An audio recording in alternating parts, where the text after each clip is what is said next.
주신의 감사한 5분 묵상, 오늘은 창세기 28장 6절에서 9절 말씀을 통해 문제의 형식이 아닌 본질을 파악해 해결하라 라는 제목으로 은혜를 나누겠습니다. 내용 관찰 첫 번째 질문입니다. 에서가 가나안 여인과 결혼한 것은 어떤 결과를 가져옵니까? 오늘 본문 8절을 보게 되면 에서는 가나안의 여인들과 결혼을 하였음을 알 수 있습니다. 그러나 그의 부친인 이삭 또한 아브라함의 친족 중에서만 결혼하도록 명령하였고, 그로 인해 신앙의 순수성과 영적 가문의 계승이 유지되었음을 에서는 전혀 몰랐던 것입니다. 그는 언약 가문의 장자로 태어났지만 하나님의 언약에 대해서 무지했습니다.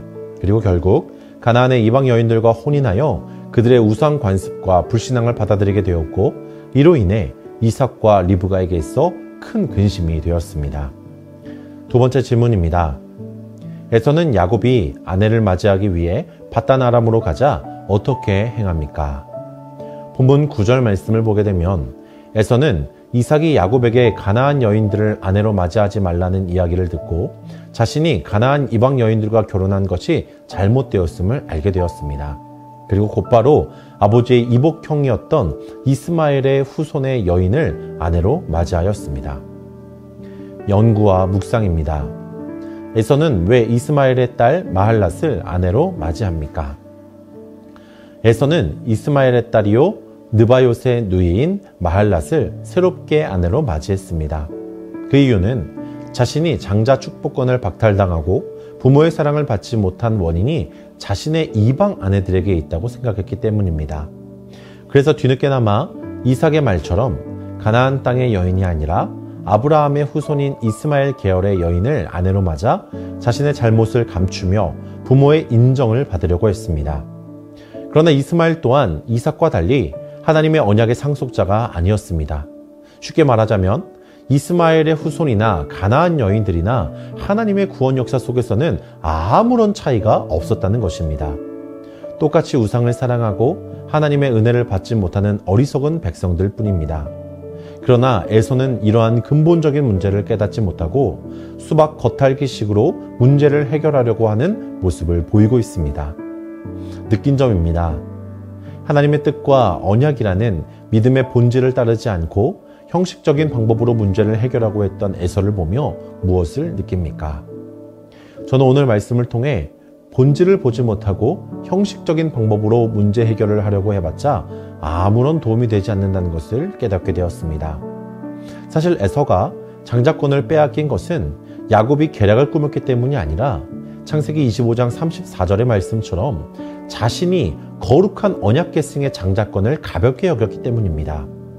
에서가 그 부모에게 인정받지 못한 것은 이방 아내들뿐만이 아니라 자신의 불신앙적인 모습 때문이었습니다. 그리고 그런 문제를 해결하기 위한 방법을 찾지 못하고 또다시 죄의 악순환을 이어가는 모습을 볼 수 있게 됩니다. 우리는 본질을 보아야 합니다. 본질은 오직 하나님께로부터 나오는 것입니다. 문제를 해결하기 위해서 본질이신 하나님께 집중할 때에 비로소 나의 잘못과 그 잘못을 이겨낼 수 있는 해결책이 동시에 주어짐을 알 수 있게 됩니다. 사랑하는 성도 여러분, 내 삶의 대부분의 문제의 원인은 내 안의 죄로 인함입니다. 그렇기 때문에 우리는 그 문제를 해결하기 위해 형식적으로 기도하는 것이 아니라 남들에게 보여주기 위해서 신앙생활을 하는 것이 아니라 진짜 내 안에 깊이 있는 죄를 끄집어내어 본질이신 하나님께로 가지고 나가야 한다는 것입니다. 그렇게 된다면 하나님께서 나의 어리석음을 용서하시고 모든 문제를 주 안에서 완벽하게 해결하여 주실 줄로 믿습니다. 결단과 적용입니다. 문제의 본질을 보지 않고 형식적으로만 해결하려고 했던 적은 언제입니까? 최근 내게 있는 문제 중 하나님의 뜻을 분별하고 근본적인 해결책을 찾기 위해 무엇을 실천하겠습니까? 오늘 이렇게 결단하며 함께 기도하기 원합니다. 하나님, 그동안 내 삶에서 불신앙적이고 형식적이었던 모습을 용서하여 주시옵소서. 에서처럼 외부에서만 문제점을 찾고 내 안에 죄의 문제를 외면했던 내 모습을 회개합니다. 이제 내 속에 쓴뿌리와 죄의 문제들을 하나님 앞에 내려놓고 나아가오니 아프더라도 문제를 도려내어 치료하여 주시고 회복시켜 주시옵소서.